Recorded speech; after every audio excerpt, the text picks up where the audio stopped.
हज़रत हसन बसरी रहमतुल्लाह अलैह ने फरमाया कि एक साइल जो बज़ाहिर भीख मांगने वाला दिखता था, लेकिन बातिन उसका ये था कि वो अल्लाह का वली था, वो अल्लाह का दोस्त था।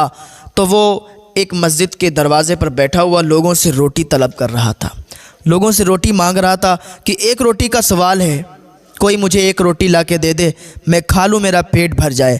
लोग उसे देखते थे, इग्नोर कर देते थे, लेकिन किसी ने उसकी बात नहीं सुनी, किसी ने उसे रोटी नहीं दी और वो ऐसे ही रोटी मांगते मांगते दम तोड़ दिया उसने, वह मर गया। जब मर गया ना, तो लोगों ने देखा कि जब उसकी रूह निकल गई, उसका इंतकाल हो गया, तो मोहल्ले में ख़बर हुई, तो लोग आने लगे, जमा हो गए।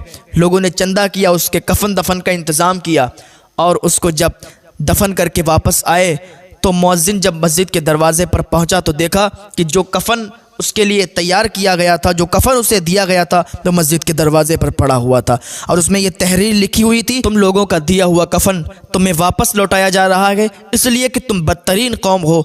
तुमसे हमारे वली ने रोटी का मुतालबा किया था, एक रोटी का सवाल किया था, लेकिन तुम लोगों ने रोटी नहीं दी। यही मुआशरे का हाल है कि आज ज़िंदा इंसान की कोई मदद नहीं करता है, कौन समझाए और कौन माने, कोई किसी की मानने के लिए तैयार नहीं है। यार मुआशरे का हाल बिल्कुल बिगड़ा हुआ है। अल्लाह हमें तौफ़ीक़ दे कि हम लोग भी सुधर जाएं। अल्लाह हमें हिदायत की तौफ़ीक़ अता फ़रमाए। यार जो अल्लाह का हो जाता है ना, अल्लाह हर मोड़ पर उसका साथ देता है।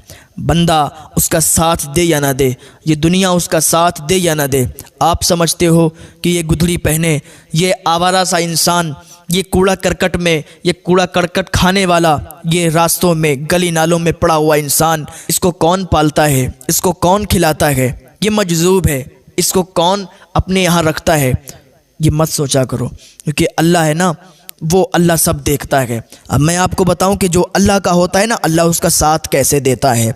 एक फ़कीर इंसान था, रास्ते से गुज़र रहा था, हलवाई की दुकान पड़ी, बारिश हो रही थी हल्की हल्की। हलवाई ने उसे गरम गरम दूध दिया एक प्याले में, उसने पिया, अल्लाह का शुक्र अदा किया और आगे बढ़ा तो देखा कि एक तवाइफ अपने यार के साथ बैठी हुई थी। कीचड़ में इसका पैर चला गया तो कीचड़ उछल के उस तवाइफ के कपड़ों पे पड़ा, तो जो उसका यार था उसे गुस्सा आया, गुस्से में उसने एक थप्पड़ रसीद किया उस फ़कीर के, उस अल्लाह वाले के एक थप्पड़ मारा। जब एक थप्पड़ लगा ना, तो उसने कुछ नहीं कहा और अल्लाह का शुक्र अदा किया कि अल्लाह कहीं दूध पिलाता है और कहीं थप्पड़ रसीद करवाता है। उसने अल्लाह का शुक्र अदा किया और आगे चला गया। थोड़ी देर के बाद वो तवाइफ का यार छत पर गया और छत पर से गिरा, उसकी मौत हो गई। लोगों ने अल्लाह वाले को पकड़ लिया, लोगों ने उस फ़कीर इंसान को पकड़ लिया, मियाँ तुमने इसके लिए बद्दुआ कर दी, तुम्हारी बद्दुआ की वजह से ये मर गया। उसने कहा मैंने किसी के लिए बद्दुआ नहीं की, मेरे नबी सल्लल्लाहु ताला अलैहि वसल्लम पर कूड़ा फेंका जाता था, मेरे आका सल्लल्लाहु ताला अलैहि वसल्लम को इतनी तकलीफ़ें दी जाती थीं, लेकिन मेरे नबी कभी बद्दुआ नहीं किया करते थे। हम भी उसी नबी के ग़ुलाम हैं, हम भी उसी नबी की उम्मत में हैं, तो हम बद्दुआ नहीं कर सकते, हमने बद्दुआ नहीं की। भाई इसका यार था, जब इस तवाइफ के कपड़ों पर कीचड़ पड़ा तो इसका जो यार था उसे गुस्सा आया, उसने मुझे थप्पड़ मारा, तो मेरा भी तो यार है, मेरा भी तो वो दोस्त है, उसे भी पसंद नहीं आया, इसका बदला इसके यार ने लिया और मेरा बदला मेरे यार ने लिया। तो अल्लाह इस तरीके से अपने बंदों की मदद किया करता है। जो अल्लाह का हो जाता है, अल्लाह उसकी मदद किया करता है, अल्लाह उसका साथ देता है। अल्लाह की बारगाह में दुआ है।